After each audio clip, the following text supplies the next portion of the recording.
Hello anh em. Hello anh Xin em. chào anh. Chung là cũng 7 năm rồi mình thay đổi nhiều. Nhưng mà mình vẫn có cái đam mê là stream game. Là cuối cùng thì bây giờ mình cũng có một setup riêng để mình chơi. Bây giờ mình đây là kênh của mình. Tức là bây giờ mình cũng mới hiện tại thì mình cũng chưa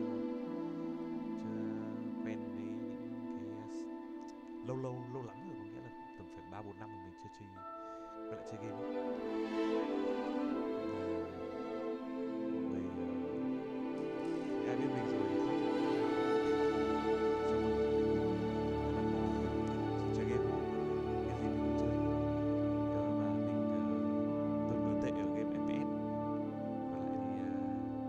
và lại thì game gì mình cũng chơi được. Hôm nay thì sẽ chơi game Hogwarts Legacy. Người châu Á thì tóc này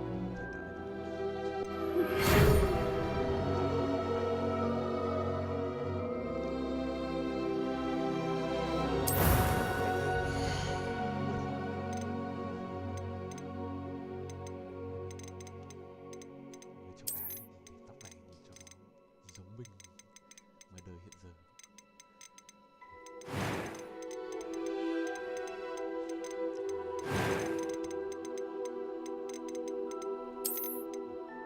Để cái tóc này nhìn tóc Ivy League rồi mình thì giờ thời gian này thì mình cũng chưa có cam. Tương lai gần, phải nói là tương lai gần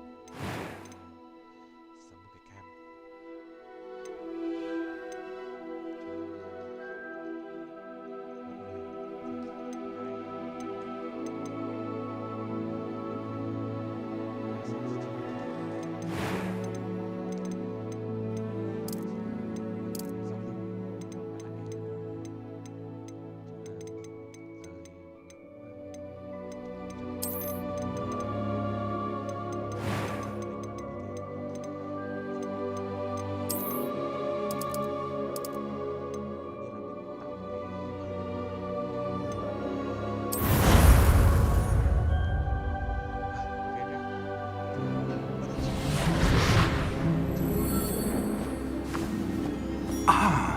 It appears we are almost ready to depart.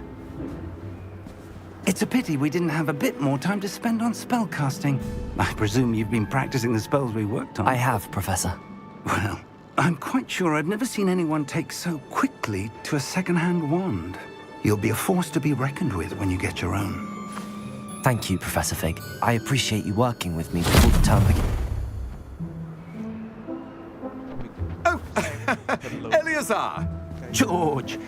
Glad my rather cryptic description of our location did not thwart your finding us. I've apparated to more vaguely defined destinations than this. Though I confess I may have miscalculated slightly on my first try. Gave quite the fright to some theatre-goers in the West End. It's been much too long. When I received your owl, I must say I... Best not speak here, Eleazar. Of course. Why don't we speak en route to Hogwarts? We have a start-of-term feast and a sorting ceremony to get to. Wonderful idea. As long as your young charge here doesn't mind me tagging along. Not at all, sir. After you. Ages since I'd been to the castle. Would be good to see the old pile of rocks.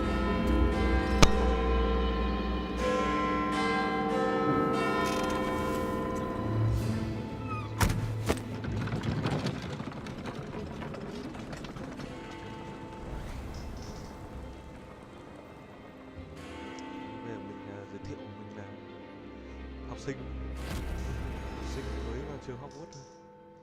Mà lại là kiểu chưa có đũa riêng, nhưng mà kiểu dùng đũa second hand. Mình xem cái này nhiều, mình thấy nhiều người cũng làm kiểu mod mod cái gì nhỉ, mod cái đũa thân thành súng. Khoái phết. Và cái stream đầu này người thấy tương tác ok, thì mình sẽ chuyển thành chơi mod ấy, mọi người cho hay.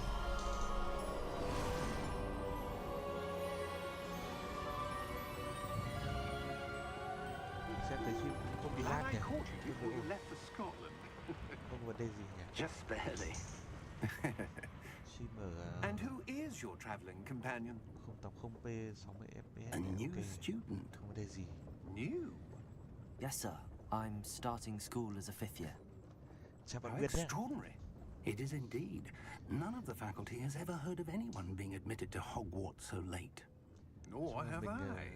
Of cái course, này như là mình as nhập the Hogwarts. other fifth years will have been honing their magical skills for 4 years now, the headmaster asked if I could get our new student up to speed a bit before the term begins. Well, Này, kiểu đúng you kiểu couldn't have nhân asked tài, for a better mentor. nhân tài Professor vào, Fig vào is học not muộn, đúng only là an exceptional học muộn với teacher, các bạn he's also a khóa trước, remarkably intuitive đúng rồi, and khóa trước. gifted wizard. Không như mình. Mr. Osric is prone to flattery. 7-8 năm về I không nghiệp đại dare học. say it's one of the reasons he's risen so far up the ministry. Have you seen this? Này I có have. nổi loạn của Opinions differ as to how Goblin. great a threat Ranrock really is. Although I've yet to convince my colleagues at the ministry, I believe he is a significant threat. And it was your wife, Eleazar, who alerted me to his activities months ago. Miriam? How? She wrote to me about Ranrock before she died, wondering what the ministry knew review phim. about Đây his là phim gì activities. nữa, xem phim mà. Before I could Nhưng respond, phim người ta I tiếng Anh nhưng mà hồi nào không hiểu. received this. It was the last thing she sent me, Eleazar. It came to me via her owl, but with no correspondence. I can only assume That she had to get rid of it quickly to keep it safe. presumably from Ranrock. Nói chung là I cannot đề open âm it. mưu về một thằng Whatever Ranrock, magic protects this is powerful người indeed. Goblin. It looks like Đây goblin cái metal. game đây. That symbol. Đây là đang What's khởi that đầu. glow? Mình phải xem từ đầu, I don't see a xem hết glow. giới thiệu game thì mình Nor chơi game do nó mới I. hiểu. Nếu mà không xem từ đầu thì không hiểu được. Chơi game nó bị lạ.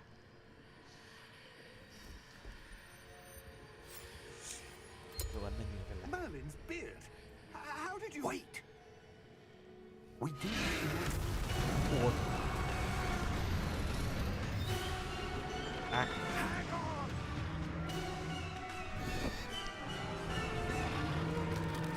Trong phim Harry Potter thì trên gì đấy có rồng rồi bây giờ. Có không nhỉ? À, có rồng trong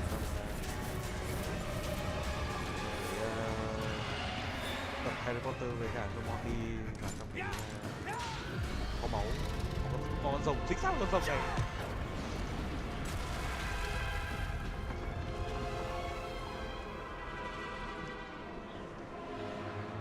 Chơi game nó là trải nghiệm.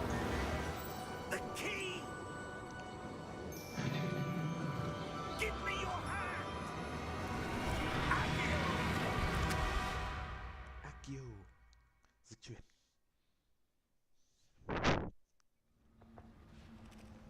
Rồi chuẩn bị vào gameplay rồi, chuẩn bị đi chơi. Are you alright? You're hurt. Perhaps a bit. Take this. It's Wiggenweld potion.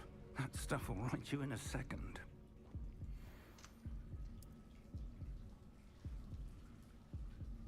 Xem mình đũa thần của mình dài bao nhiêu cm.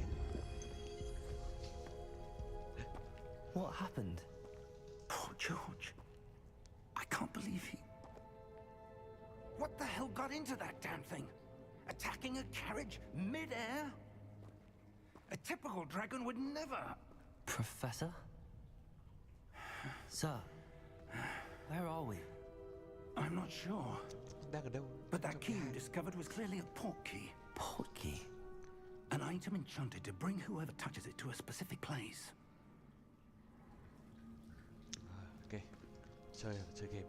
I'm feeling better, sir, if you'd like to look around a bit. I would. But stay close. We've no idea who created this port key. Or why.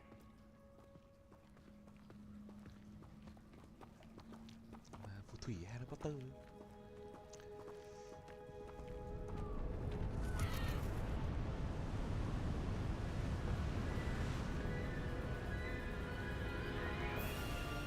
How far did that portkey take Nhưng us? mình chưa để Farther from London than the graffiti carriage hơi traveled. mờ một tí, We're somewhere in the Scottish để sang Highlands. hai. Sir, those ruins. Rồi đấy. Do you The think portkey was meant to lead us there? I do. This has not been the day either of us expected. But Miriam sent that portkey to George for a reason. And I believe that she, and now George, died in pursuit of whatever it was meant to lead to. Có một bí ẩn gì If đó về you're sure nhân you're vật all phản right diện về and tên, wouldn't mind indulging me, Ren Book, I'd like to have a look around. absolutely, sir? Good. cái con Goblin. Let's see if we can find a path, however faded it may be. Chạy đi nhỉ. Hơi, đi bộ hơi phiền. À đây rồi, chạy rồi. Mind your step. Where do you suppose your wife got the portkey that brought us here? A good question. Miriam spent years searching for evidence of a long-forgotten form of ancient magic. Ancient magic? Yes, Phép thuật cổ a đại. powerful magic wielded by a rare few that seems to have been... Chuyển sang mình chuyển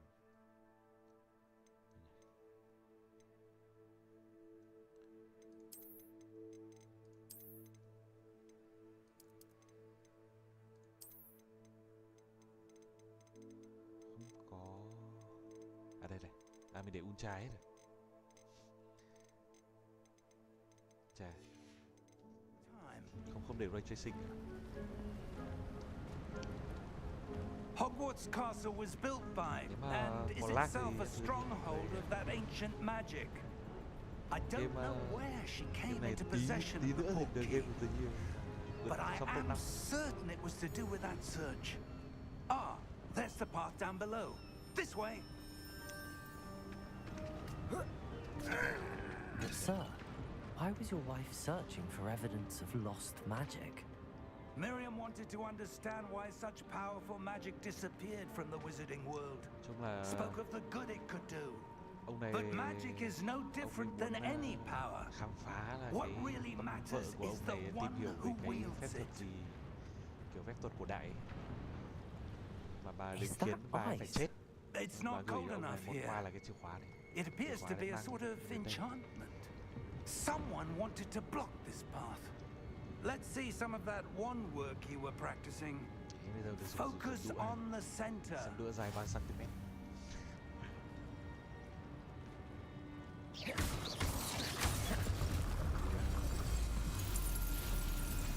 Excellent. Cái nhà đang là ok. That was a bit rougher than I'd expected. Your one work's improving with every cast. Thank you, sir.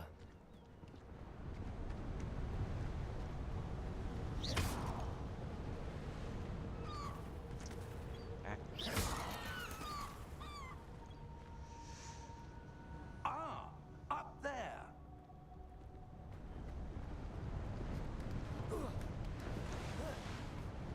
nguyện vọng của mình là chơi game phần này sẽ cố gắng vào nhà Ravenclaw ấy. Thì, mình thấy bảo nhà Ravenclaw kiểu giải đố nhiều, giải đố nhiều hơn là đánh nhau. Và nhà Hufflepuff thì có mỗi cái hay là được vào nhà tù We're close now. It's just ahead. Azkaban.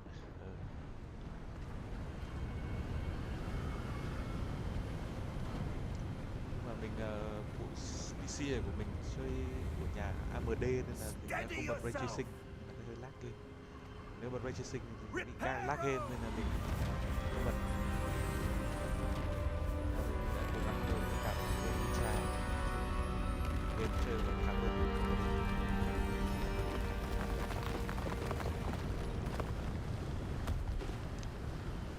Nếu mà cho mọi người không biết thì Hogwarts được Almost there. trường đại học Hogwarts chia thành 4 nhà.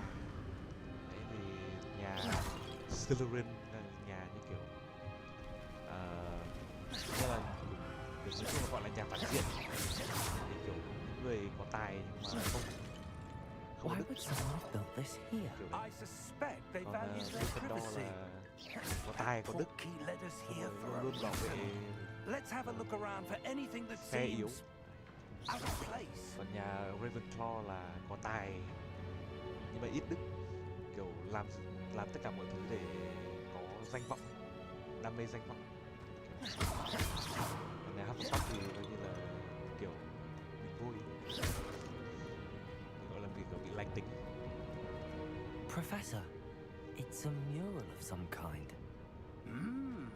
Perhaps our host was a noted seer. Interesting. Cho mọi người không biết thì thấy trong mình đọc nhiều cái thì kiểu Harry Potter có một phần liên quan đến kiểu vua Arthur với Professor, cả Merlin ấy. this statue. This Là may trong have kiểu been bán tròn his home. thời đại của vua Arthur. Nên là kiểu ở đây mọi người ai cũng nói là phù thủy mạnh nhất của thời đại là Merlin. Mọi phép thuật đều bắt đầu từ ông ấy. Và trong truyện thì Harry Potter này That enchanted không ai crystallized thực sự stone biết là again. Merlin là người như thế nào. But what could it be blocking? What's this? Professor Fig! Nhìn này, quay lại vào trường. Sợ thế. Mình cũng chưa đọc gì về game này nhưng mình chỉ biết là game này How chơi hay. odd. Kiểu Why thế giới would mở. someone have conjured that enchanted Mình stone here? chill. And Oh how my is there a God, room behind it? What room? Giết người. I don't see anything. Tắc There's thở. that glow again, like the glow on the portkey container. The boy who lived come to die.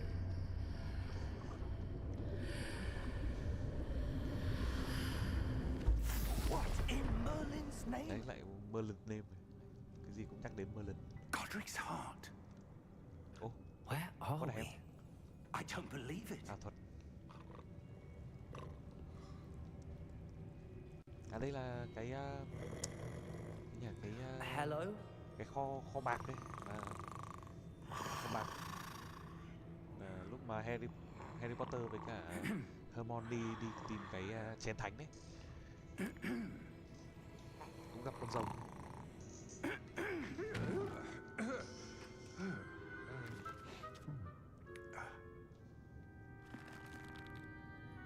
It can't be. Dịch chuyển ra đây thì không biết. Just a moment. Ooh. Where are we here?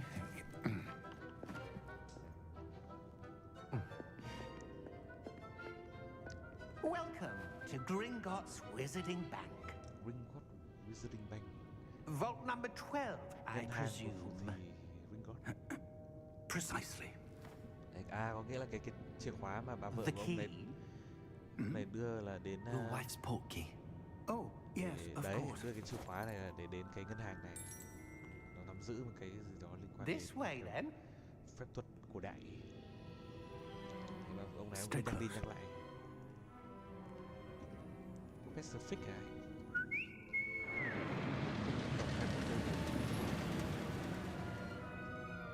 After you. Này là trong này ông này là nhân vật tương đối là quan trọng.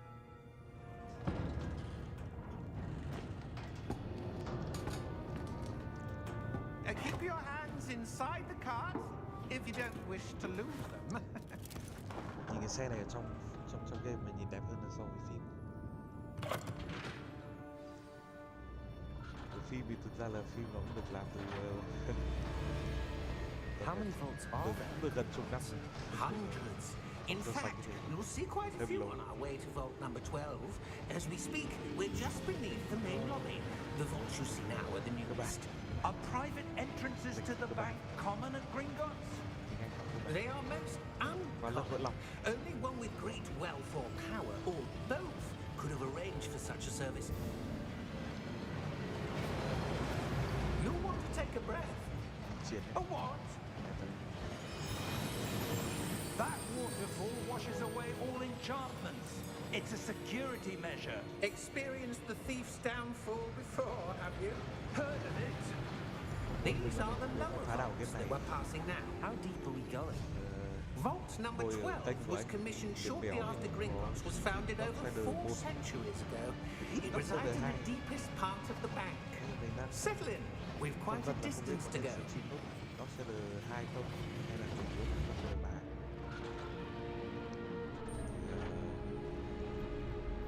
đông rồi mình sẽ có khi mình sẽ quay lại stream lại cái Vault game number. này. Bây giờ mình sẽ cố gắng stream cái game trong năm nay và năm ngoái, Momentous day. bởi vì cái cấu hình nó tương đối là đẹp so với On your way. năm trước nữa. Là kiểu đam mê của mình stream xong.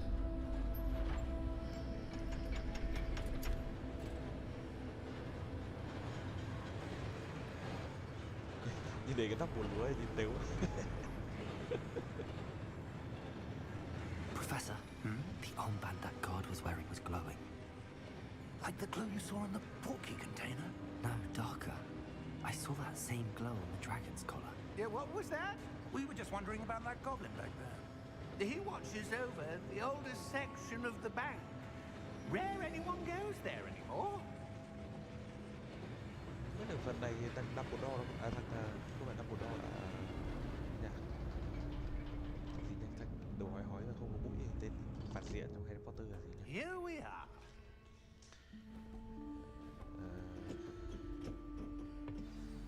Voldemort. When was the last time this vault was accessed? A goblin has been stationed at my desk for hundreds of years. In that time, no one has visited Vault 12 until today. Hơn 100 năm rồi mà chưa có ai mở cái hòm này ra.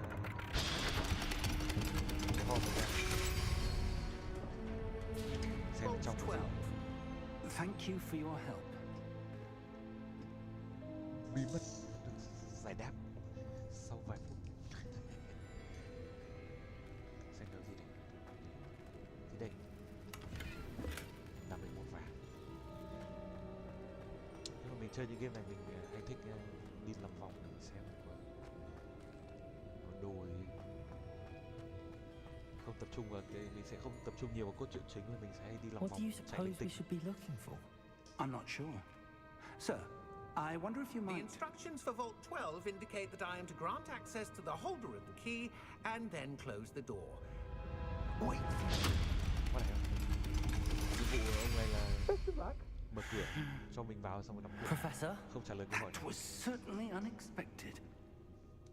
Let me think. Mong là không phải đánh nhau với There rồng. must be something Đầu here. game đánh nhau với rồng luôn thì hơi ác. Revelio, perhaps? Revelio? Value là Yes, a revealing charm. revealing trong No kia time like kiểu the present. Let's see what we're missing, shall giải we? giải thuật đấy, giải thuật. Ready your wand and focus. Gì đây? Đó.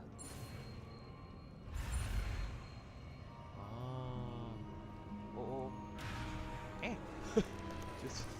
chưa chơi cái đấy bao giờ. Cái này hay phết nhỉ?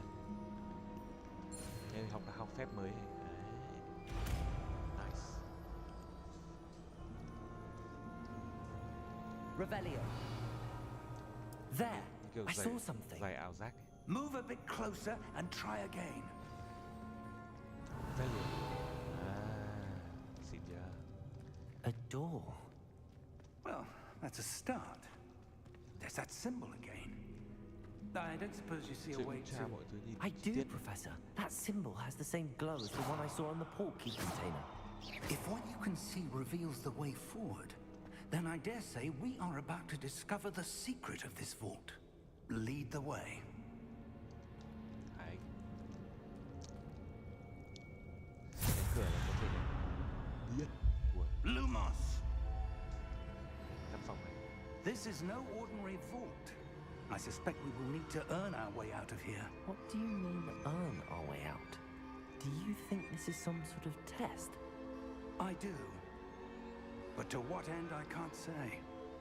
Stay Có close. thể là đây là There will be no disapparating Bài if things go kiểm tra. poorly. Not out of Gringotts. xem là cái người này có xứng đáng để biết từ trong cái kho báu này có cái gì. Trong kho báu này có cái gì? I see something up ahead. What is it? Gì đây? That glow again, but on the floor. Lumos! What happened? When I moved towards the glow, it suddenly seemed as if the ground was swirling about. Are you all right? Yes, sir, I'm fine. Phê. You seem to have caused the floor to Nhưng mà đây là đầu change. game nên là kiểu sẽ có That nhiều cái màn statue. điện thoại. What statue? I see some sort of statue, but only as a reflection in the floor.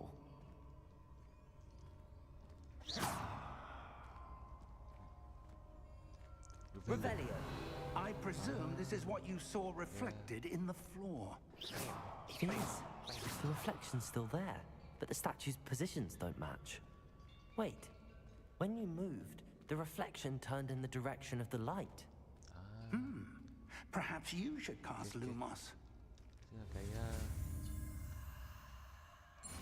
bức tượng này nó lại đi theo chiều của ánh sáng. Giải đố. Tức là game này sẽ có nhiều cái phần giải đố. Mình cũng chơi game này bao giờ nên là giải đố. Lumos. Well done. Now the reflection's turning towards me. It does follow the light.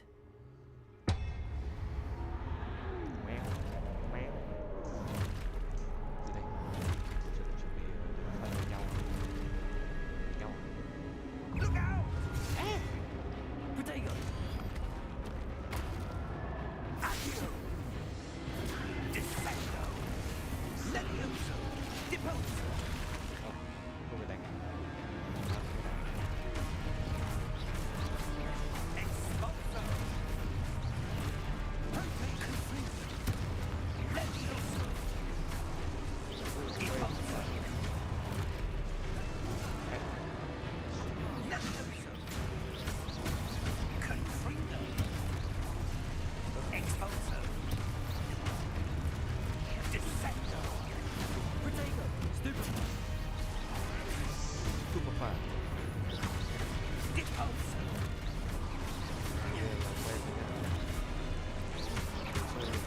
Descendo! Protego! Expulso! Confringo! Levioso!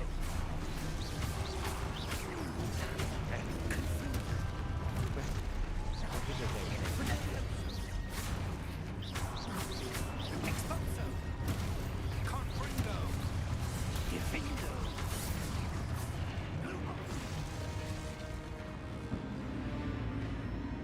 Stay close!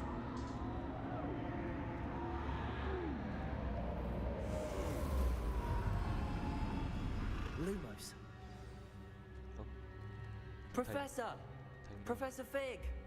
Professor, where are you? This isn't good. Where am I supposed to go?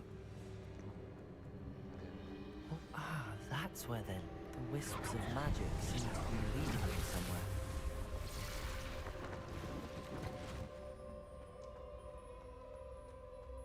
Revelio. I suppose I'm on my own this time.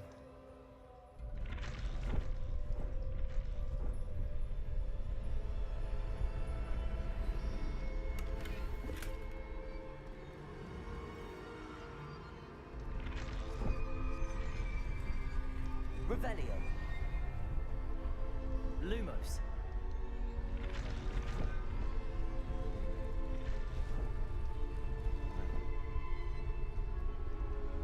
I need to align these statues with their reflections.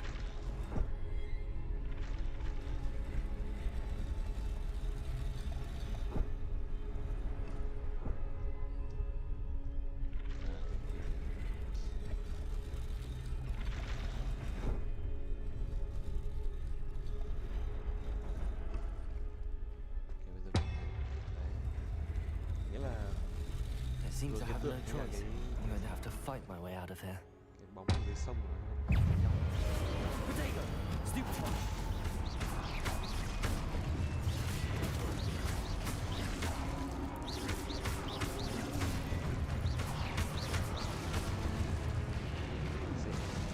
Cái có độ khó này. Thì game có độ khó. Cảm thấy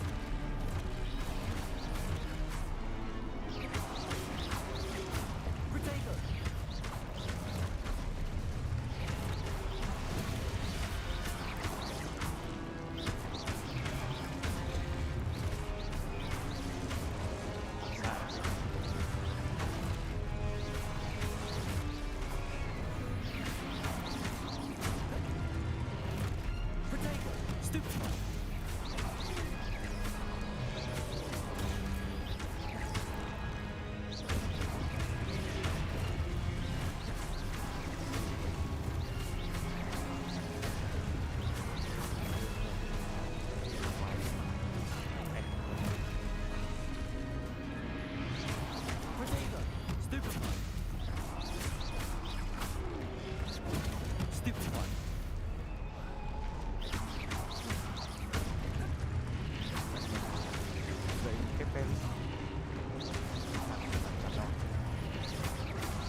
Lumos.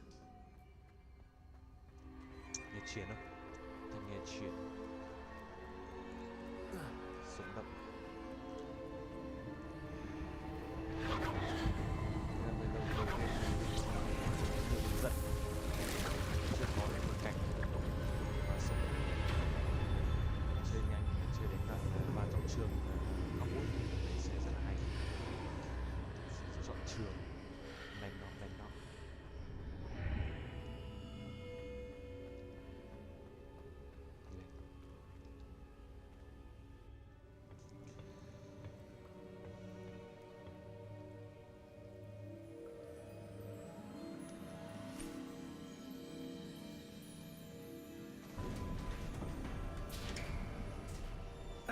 There you are.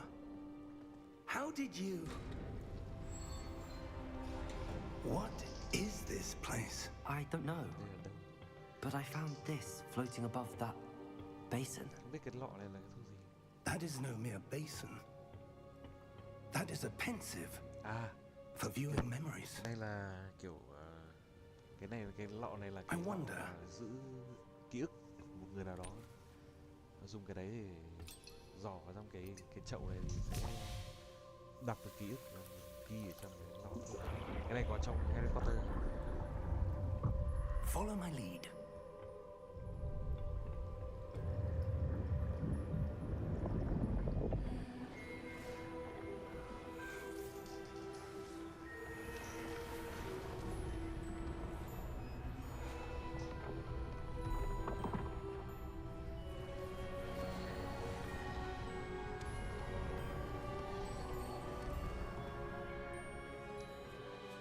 All is in place. The portkey is well hidden. Perhaps too well. I wonder if the path we've created... May be impossible to follow. It will only be impossible for one who cannot see traces of ancient magic as I can. Your ability to see what others cannot will not be enough, Percival.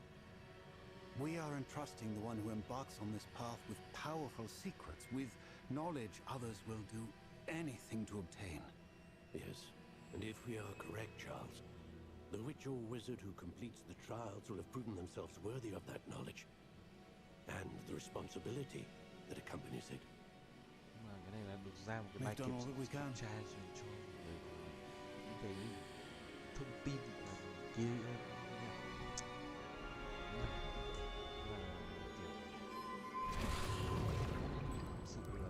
That's what you're seeing. thông tin về những cái phép The thuật glow cổ xưa. that surrounded them. Yes, sir. Astonishing. Can I see magic? Traces of an ancient magic, to be precise. Dấu ấn của The magic that Miriam had always believed existed. phép thuật cổ xưa ấy. Mình có cái khả năng But đấy, could never. nhân vật của mình có khả năng. Miriam, and perhaps George, died in pursuit of knowledge that has been dormant for centuries. And you, it seems, are the key to understanding why. We were... Mình là chìa khóa.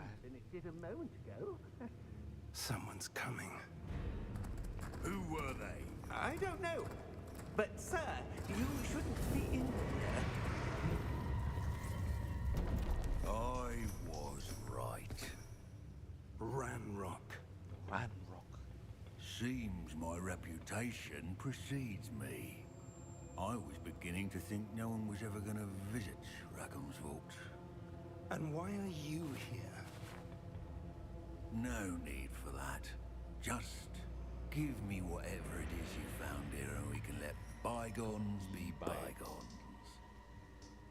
Nhưng mà thằng này như kiểu nhân vật phản diện muốn mình lấy Sir, những cái gì. they have the key to the vault. Choose your next words wisely. I only meant that the instructions to Vault 12 were quite clear. Sir, I must insist. I was to grant access only to one with the key, and you didn't have it.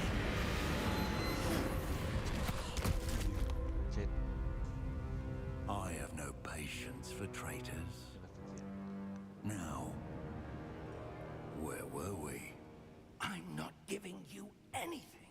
Hải Phòng, Long Vòng nhé. Well, mình Hà Nội. Perhaps your young friend here will be more helpful.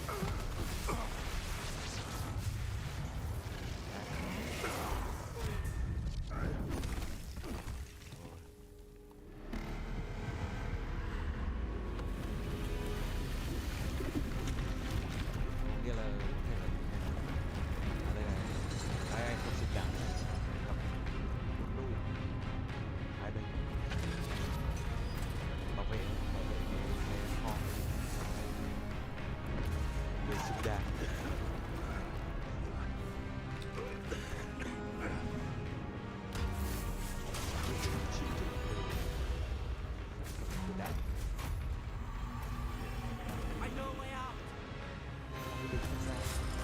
Chạy đi đừng kịp.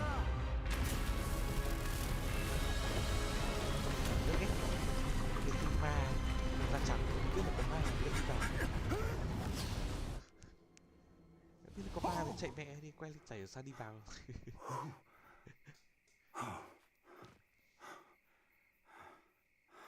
Are you all right? Vào Fine, sir. vào thì mới có phim, không vào thì I've never seen so powerful a goblin. He seemed wholly unaffected by my magic. Where are we? Chúng ta đang ở đâu? It can't be. Sân vườn It của seems those who set up the pensive, the locket, and the path to both wanted someone with your ability to end up here. vào trường đại học Hogwarts. Come. We have a Trường sorting Mai ceremony to của get to. Hogwarts đấy. Đừng đi, đây là rừng, cái khu rừng ở bên cạnh trường Hogwarts đây. Đấy. Nice. Đây, đi con tàu của Harry Potter, đi con tàu này. À. Rồi. Game. Bắt đầu vào game. Vẫn gần 30 phút rồi bây giờ bắt đầu vào game. Đẹp ác đi. Đi cha đi. Bắt hết cỡ. Không thêm nữa.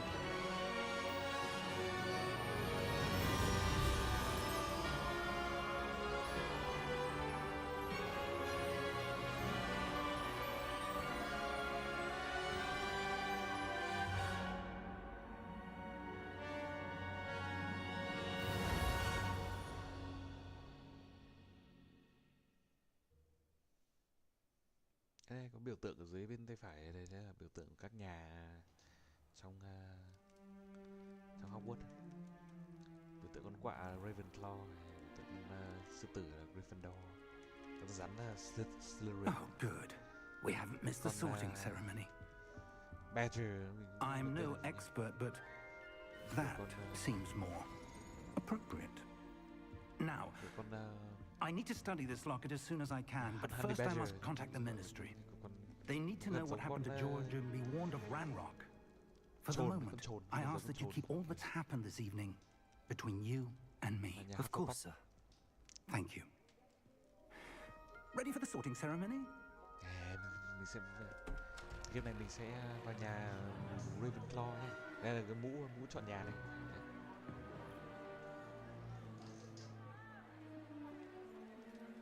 Rất lâu. Đấy, đang chơi game như này. Game sẽ có những cái cảnh cutscene này. Như là một đoạn Phineas, Nigellus, Black. Nigellus Black. Prepare yourself to meet the headmaster. Nigellus Black. Đấy không phải vừa sang Fig!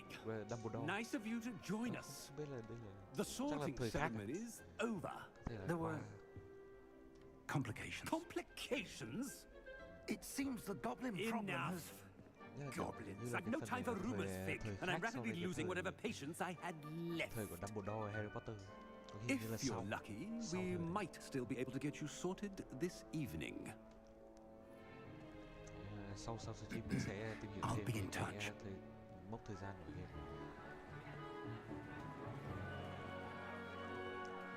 Đến bay kìa. Giống y hệt trong phim Harry Potter luôn nhỉ. Professor Weasley, Ravenclaw. we've one more to be Ravenclaw. sorted. Đây đi. Nói chung là cái màu xanh của nhà Ravenclaw hợp mệnh mình. You're just in time. Have a seat. Màu Slytherin là màu xanh là cây không hợp. Gryffindor màu đỏ không hợp mình. Màu vàng không hợp mình. Chọn màu xanh hợp lý hơn. Hợp mệnh. Ah, yes. A bit older than the others, aren't you? Lớn tuổi You hơn. come here with preferences and preconceptions. Certain expectations. Nhiều kỳ vọng. I can't wait to start classes. Mình thích khám phá hơn nên mình sẽ chọn khám phá nhé. I'm looking forward to exploring Hogwarts and the world beyond the castle and grounds. Indeed.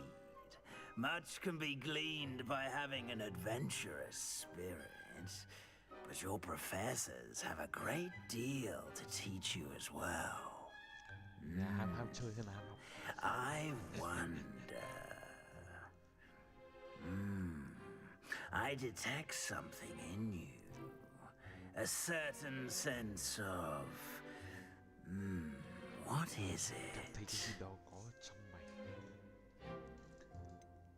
Mình sẽ chọn loyalty, mình đoán rằng sẽ là nhà Gryffindor. Curiosity hay Hufflepuff. Ambition sẽ là, mình nghĩ sẽ là Ravenclaw hay Daring. Nghe cái này là mình nghĩ Ambition nhỉ, chắc là Ambition. Is it ambition? I may seem single-minded, but it is important to go after what you want from Nếu mà life. chọn Ambition phần trăm cao nó có thể ra Slytherin. Interesting. You've recently learned that you possess a rare ability. I detect a growing sense of ambition, an eagerness for power. Perhaps you belong in Slytherin.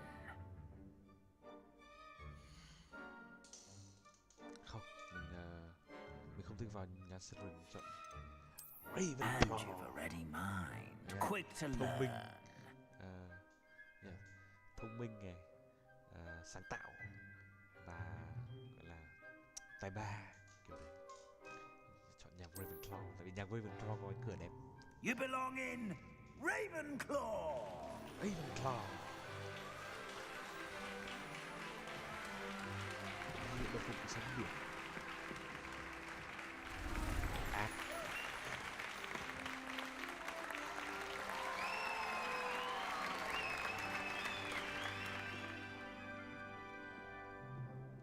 Oh, and one more thing. Due to the unfortunate injury on the pitch in last spring's final, this year's Quidditch season has been cancelled. Enough! Quidditch, It's not trong as này though gần như I've là cái banned game, flying altogether, but Nó là cái game ở trong Don't Harry Potter, tempt me. trong phim Harry Potter có you are kiểu here bắt to quả focus cầu on màu your vàng. academic futures. I'm sure you will have plenty to do before Thay classes vì begin chơi thể thao tomorrow. thì trường bắt là tập trung vào I said, I'm sure you all have plenty to do học. before classes begin tomorrow. vỗ tay. Đi về đi học. Không hiểu gì. Quite an entrance. It's lovely to meet you. I'm... Professor Weasley, would you be so kind as to show our new student to their common room? Nói chung là I bây shall giờ see mình to chỉ it, sir. chọn nhà thôi, chọn nhà. As I was saying, Chọn nên vào nhà nào. I'm Professor Mỗi nhà Weasley. sẽ có một câu Pleased chuyện to riêng. meet you. Nice to meet you as well, Professor. As Deputy Headmistress, it is toàn my những, distinct honor to show you to your common room. Thầy cô Right lạ nhỉ, this không, way. không phải là thầy cô ở trong Harry Potter. Nhà đấy, cửa nhà It's quite Ravenclaw nhìn uncommon for a đậm bạc. student to begin as a fifth year. Chiến. Might be a bit of a challenge, but one I'm sure you're up for. I am, Professor. This is the entrance to the Ravenclaw common room. You must solve a riddle to enter. I won't be of much help, Giải I'm đấu. afraid. This sort of thing đấu has mới được vào always nhà. confounded me.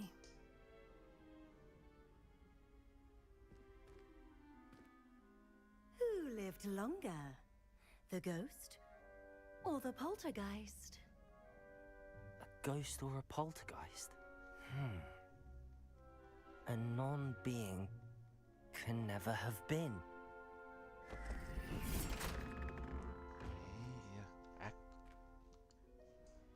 done. Now, go on in and get some sleep. You have a big day ahead of you tomorrow. I shall be back in the morning to collect you for your first class. Thank you, Professor Weasley. You're welcome. I hope you enjoy your first night at Hogwarts. Sleep well. Ngoan. Ngoan. Mai bắt đầu học. Đầu đi học.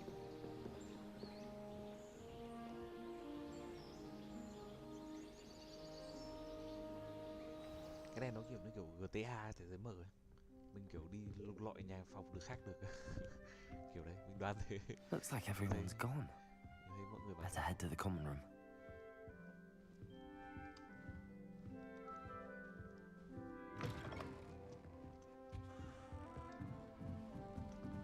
đi lượn lượn này xem có gì nhá. Đấy, đi lượn ở phòng được khác rồi.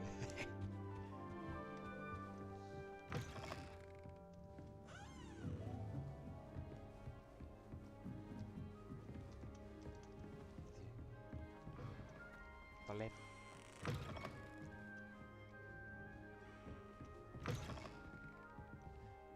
Không có gì quá nổi bật nhỉ? Thấy như cái này à đây, level 3. Tội đi lòng vòng nhiều. Lên nào.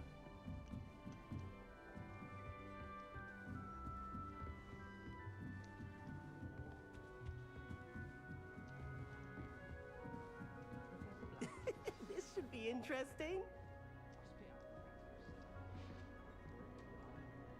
One moment. Watch this. Right. What is Bom this? thổi. Someone threw a dung bomb. Let's get out of here. That wasn't quite the reaction I wanted. Oh well. Right. What did you hope would happen? I suppose I hoped it would lighten the mood. Ravenclaws can be a bit on edge the first day of class. I'm Everett, by the way. You seem downright calm next to some of these characters. Không thể vui lắm. And you survived a rather harrowing trip here.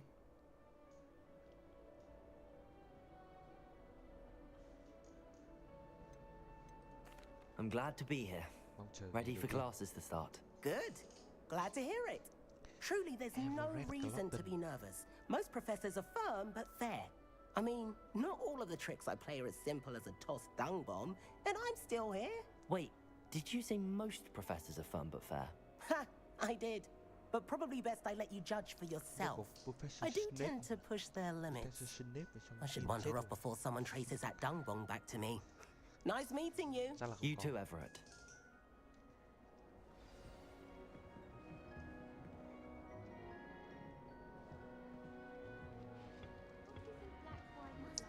That's just brilliant, Amit. Brilliant! You'd think you could... Why, hello. Would you like to take a look? Cái này mình sẽ cố gắng skip. I'm Amit. Pleasure to have you in... Can't say I'd recommend it, frankly. It's nice to meet you, Amit. I take it you like astronomy. Oh, yes. Đam So mê much to be nhìn chơi sao. I hope astronomy's on my schedule. Sounds interesting. I have good news for you. You are most definitely taking astronomy. It is required for all fifth years. You will be enthralled with the tower. Plus, a quality telescope can show you things you never dreamed of. I suppose I'll see you in class then. Yes. Oh, and speaking of... Nói chuyện mà ít hay That's not right either. Great. skip đi nha. Professor Fig, Well, I hope. an affinity for herbology is more typical of a Hufflepuff than... Ordinarily, perhaps. But it... Nhà Ravenclaw nhưng mà lại thích cái cây cối. It was nice to meet... Thank Hey there. Tao. Professor Weasley is looking for you just outside. You best not keep her waiting. Can't imagine starting a musical this late. Sometimes you can find some quite interesting things. Professor Weasley, Ron Weasley á. Good morning. I trust you're ready for your first day at Hogwarts? Well, you are here. Make the most of it. Now, in light of your unique situation, joining us as a fifth year, You'll need to catch up with your Chưa đi classmates học bao giờ and nhưng not mà đi fall học cùng behind, bọn khóa số 5. especially as you'll Khóa be 5 số 5. expected to complete your Ác. OWLs at the end of the year. Yes, your ordinary wizarding level exams. They will determine what type of career you can have when you leave here. Làm bài kiểm tra. Here you are. Chưa học đã phải làm bài kiểm tra. Ác.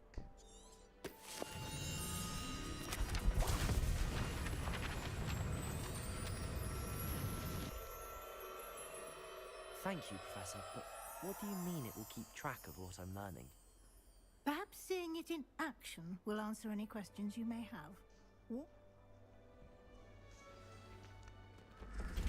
This way.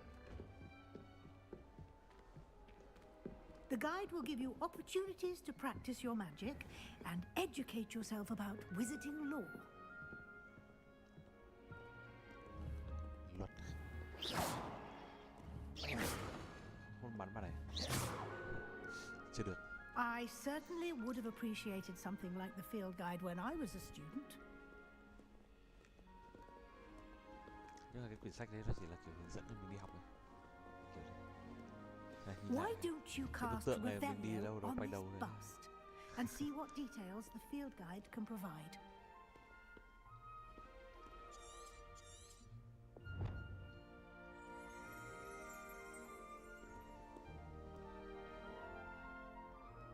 Cái là gì đây? Collect.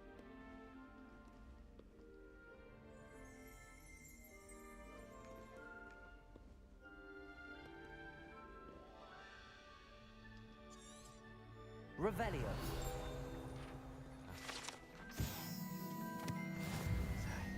Đúng là trường ma thuật lại còn đang học là còn gây ảo giác nữa.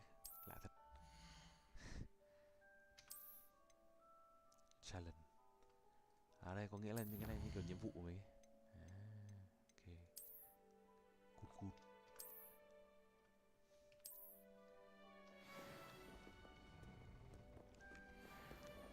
Clever, isn't it? Keep your eyes open for more opportunities like that, inside and outside of the castle.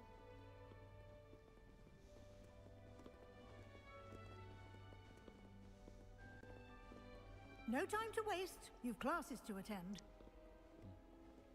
Đi học thôi.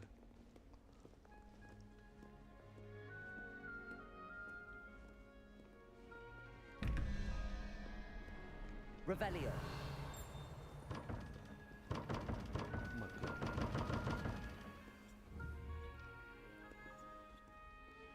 Không đố à?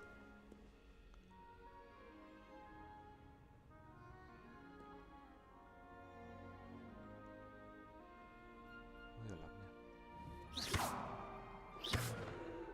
Revelio.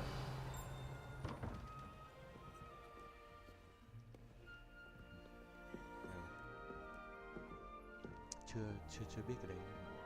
Tính sau. Ah, good timing. Perfect opportunity to show you how to use flue flames to get around a bit quicker. Your field guide contains a map of the castle. Open it up and find Central Hall. Dịch chuyển nhanh.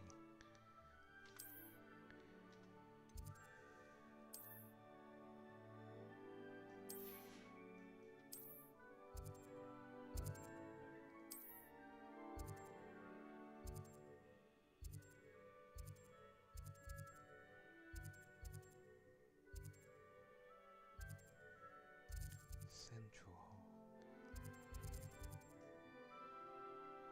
Select library. Annex. Ở đâu vậy? Thấy đâu? Nè.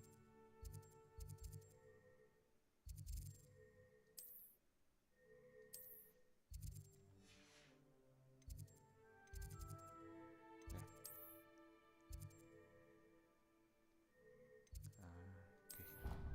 Dịch chuyển.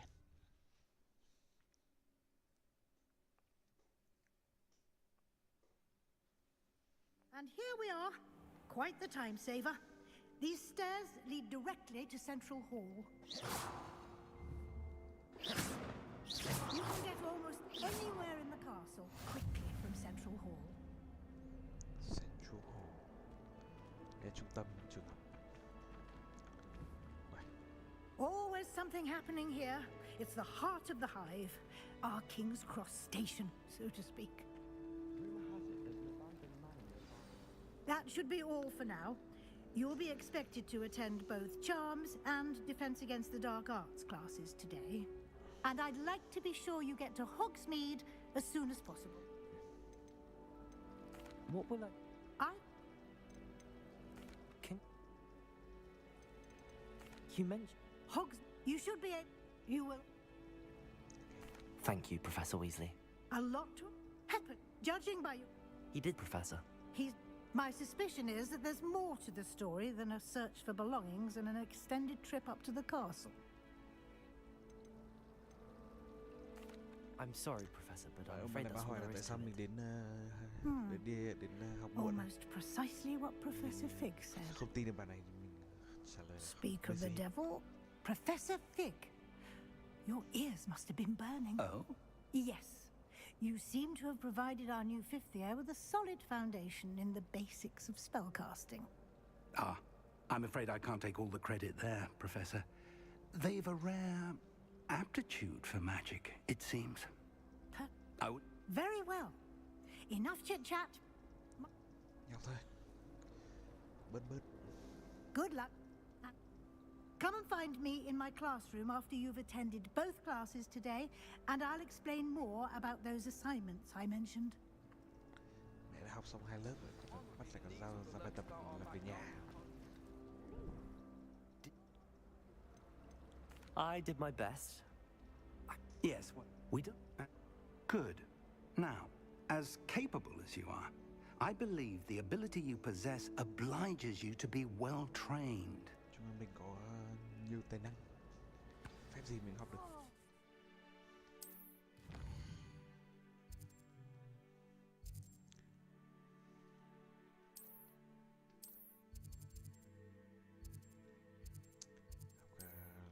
lớp mê hoặc.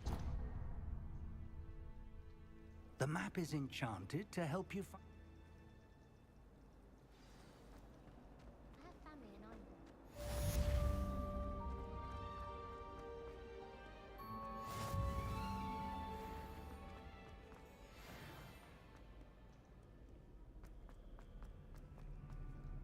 À, đây.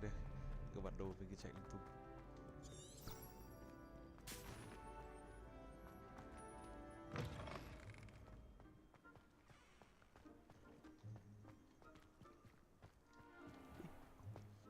Có điểm cái gì ở đây? Revelio.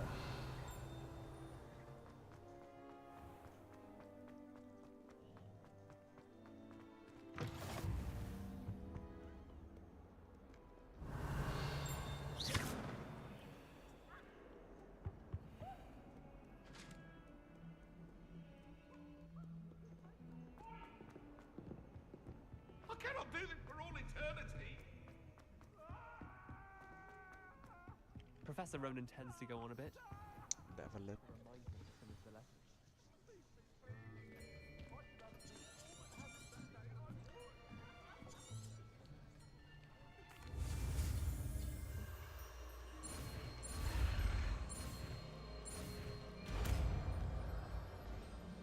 Phép này như là phép kiểu Accio.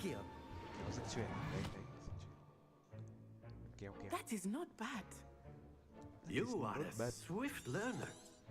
I see a lot of potential, but remember, Nhiều tài năng. Học phát biên luôn.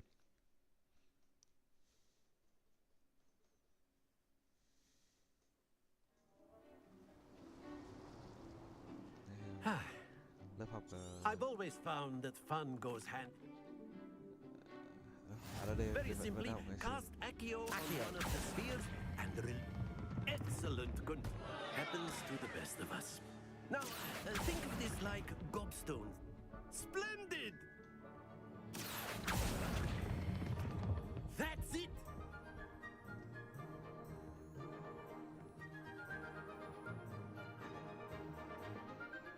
Very good. Points to Ravenclaw.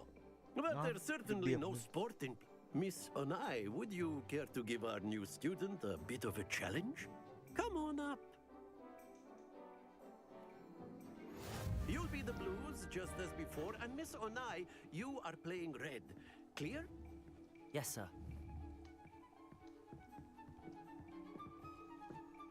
Nhanh là cái What's this? slow.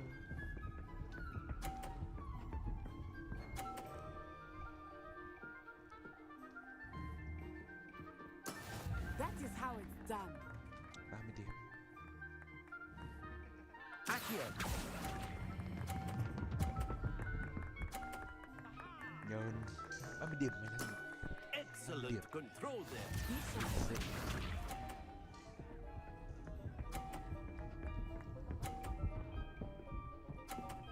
Ô, nó được 50 điểm luôn. There we go.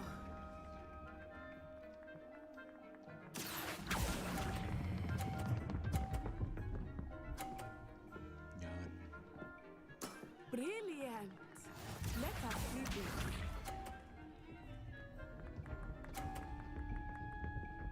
Kéo chéo được.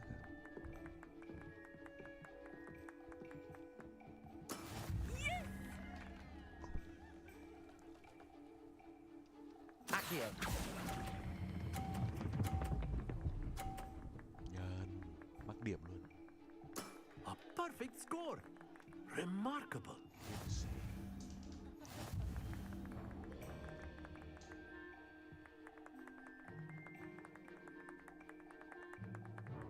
Let us make this a bit more interesting, shall we?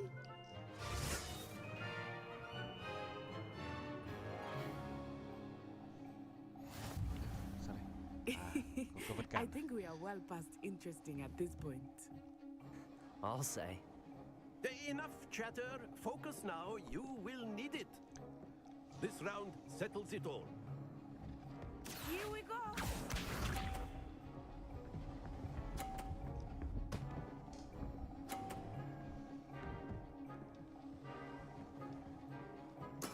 That is how it's done.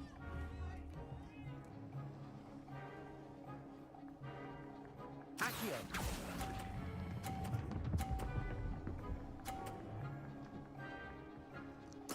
Splendid! Be sharp.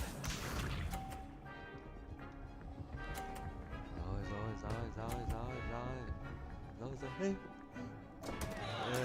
Concentrate that side.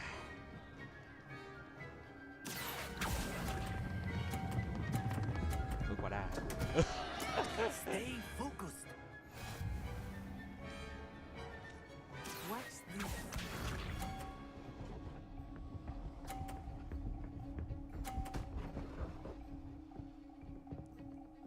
Mệt. Oh no. Giờ mình chả cần phải di chuyển quả này mình vẫn thắng.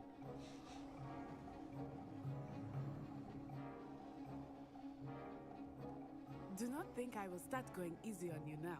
Accio!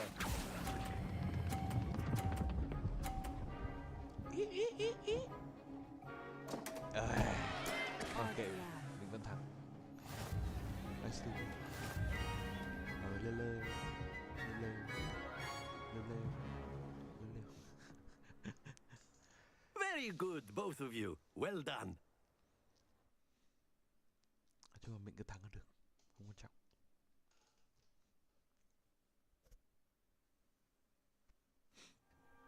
Class is dismissed. Gather your things on the way out. Rồi, học xong lớp rồi. Good.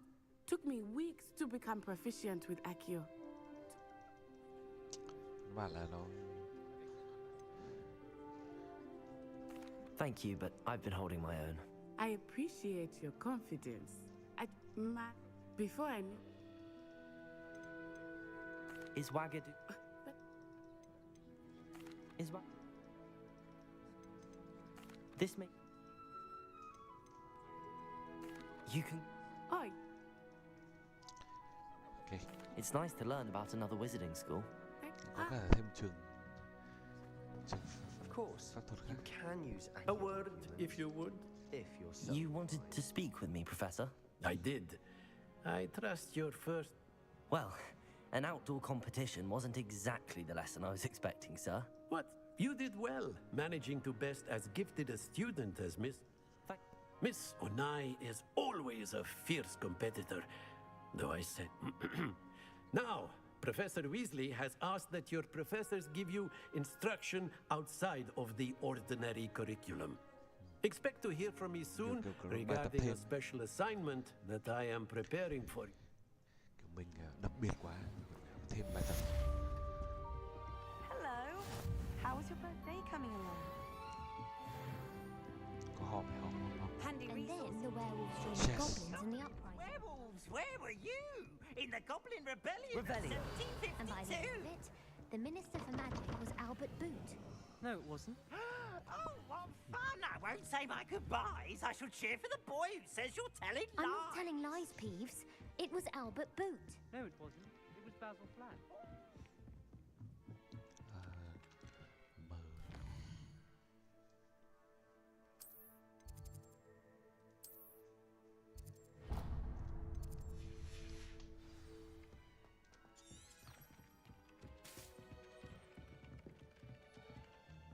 Dưới.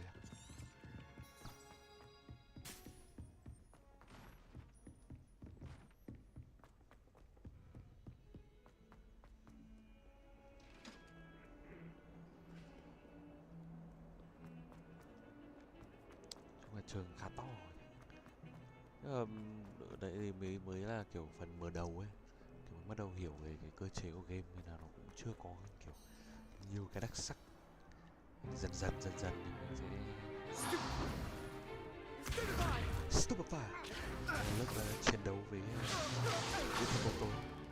Is that all you've got? Levioso! Professor Hecat! Perhaps you'd be good enough to blast each other to pieces on your own time. I get new students every year.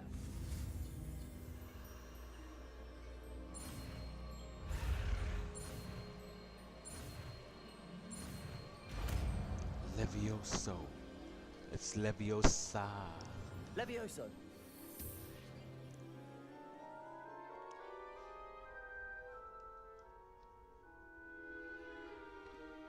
Now, let's try something a little larger.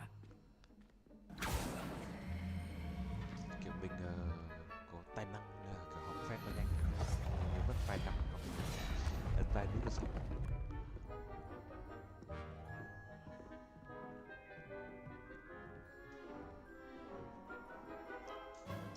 Let us begin with the basic cast. See how the dummy deflected your cast? This time, cast Levioso first, then the basic cast. Remember? Cái này như kiểu phá giác Now, của khách. well Phá done. giác của kẻ thù. Levioso. Very good. But the best way to practice is by dueling. We'll start with you two. Duelists, take your marks. Time for a proper Hogwarts welcome. Now, I want a fair duel, using only Levioso, basic cast, and Protego. You may begin. Trong phần này biết. Let's just say I'm a quick learner. Protego. Stupid Protego. Levioso. What are you doing up? Levioso. I do enjoy a lively duel. Nhơn. Not bad for a beginner. You give as good as you get. Cay. Đây đúng cái bọn Slytherin. I Khó put you ưa. on the spot, and you rose to the challenge. Points to Ravenclaw. Thank Có you, điểm Professor cho nhà Hackett. Ravenclaw. Glad to have the opportunity to practice. If what I've seen today is any indication, we can expect great things from you. Kỳ vọng lớn cho mình. All right, that's enough spectacle. Nice work. I enjoyed that. It was so... I've dueled enough.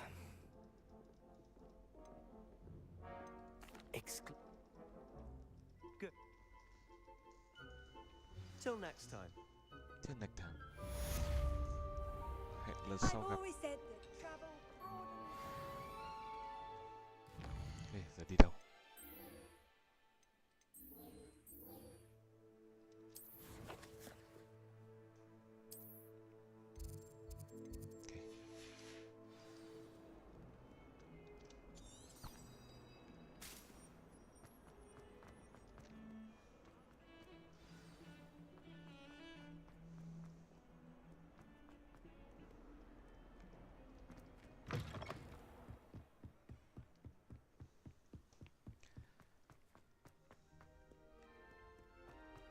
Giờ là đi lấy bài tập làm thêm.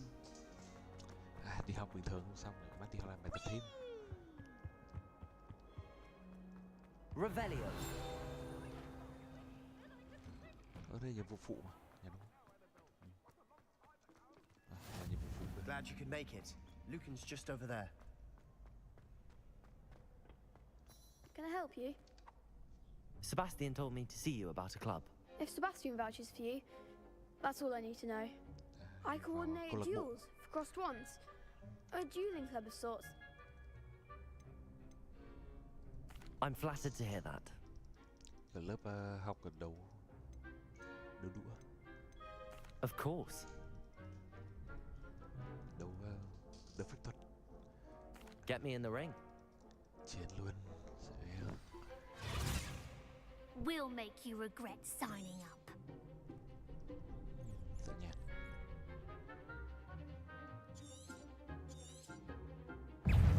Leviosa. Springo. There goes my wager. Come on. Stupefy. Leviosa. You're better than that. Let's go. Protego. Spring, is that all you've got? Dindo. Leviosa.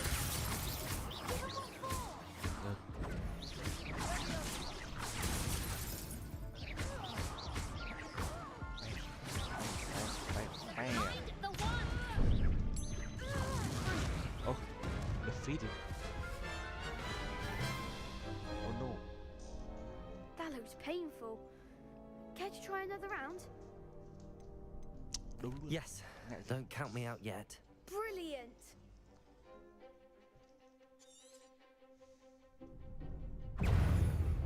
Leviosa. Act like a winner. Leviosa.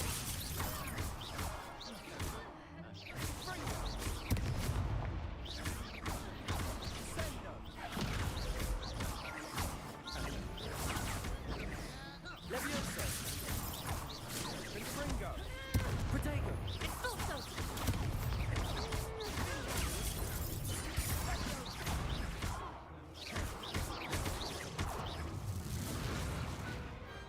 Pity more people can't watch the duels. Nice work. Sebastian wasn't wrong about you. Hope to see you back here again. Sure.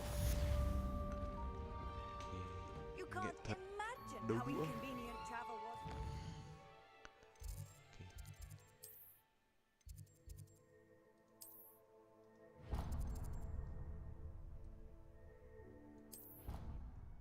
Thế liền cho nhanh. Đấy, mình nhận nốt nhiệm vụ này làm xong rồi mình sẽ chắc là sẽ end cái stream ở đây. Đây mình stream chủ yếu là để thông báo mọi người mình quay lại, quay lại tại vì mọi người cũng không biết mình là ai. Thì tí mình tắt stream xong mình sẽ có một chút thời gian để mình kể lại câu chuyện. Never forget what that Hufflepuff girl said in 1421. What lovely stone. Cho mọi người biết thêm thông tin thì mình cũng có một lần cơ hội được stream cùng với cả anh Dũng, nhưng mà lúc đấy mình lại không nói gì, mình không nói. Đấy. Mà nếu mà có cơ hội được stream lại thì What about the room, Professor? Chắc là không. I was thinking the same thing, Deke. Perhaps you could help. Nobody. Quen mỗi anh Tiến đấy. Anh Tiến giờ thành stream. Oh, excuse Deke. Ah, there you are.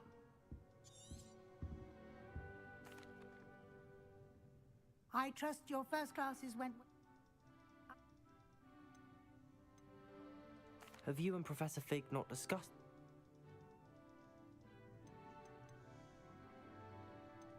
Professor... Mình khiêm tốn, ham học. I'm eager to get them. I'd like to go with Natty. Natty đi với gái cho thích. Ok. Làm nhiệm vụ về đi với con gái có tinh thần làm việc. Đi với con trai không vui. Đi xem mèo ấy. Nếu mà mọi người không biết thì từ ảnh profile của mình có tận 2 con mèo. Một con mèo anh lông ngắn nhưng mà nó bị cái màu hơi nham nham. Với con tuxedo. Ah, there you are. You have a new spell to... Học thêm phép mới ấy. I'll start...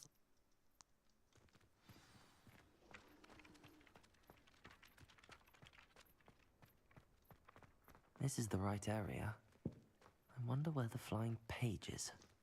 Levioso! Revelio!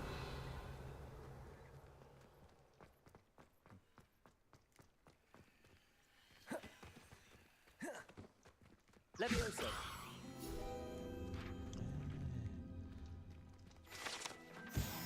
Mình cũng biết được gắn bừa đấy. Revelio! Flying page in the near pocket statue. Levioso!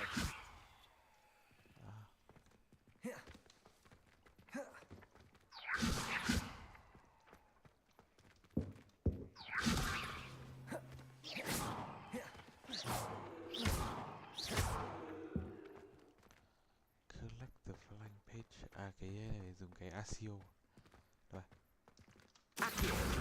Got it. Nice. A flying page must be around here somewhere.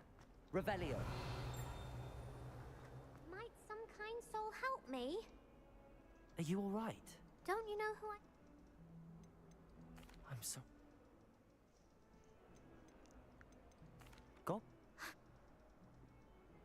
Nhìn thấy dấu cái thằng đằng sau lưng mình, nhìn dấu thằng Memric Malfoy. I'll see what I can... Accio! Brilliant. Nice. I'd better keep an eye on high places around the school for Zenobia's gobstones.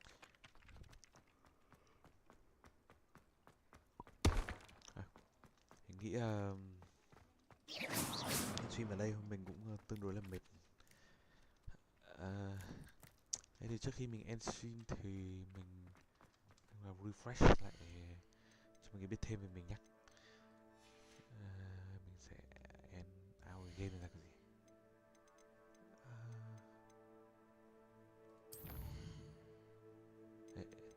Exit game. Đấy. Thì thế nhá, mình từng là mình Đạt Bò nhá, từng stream game với anh Tiến ở kênh này. Đây thì mình có stream một số game. Đây là video, đây live này. Đây thì mình có stream một số game, mọi người, một số bạn biết mình rồi nhưng mà phần lớn thì cũng không nhớ tại vì từ lâu lắm. Cái này còn tận 3 nhỉ? 720. Không có 720. Đây.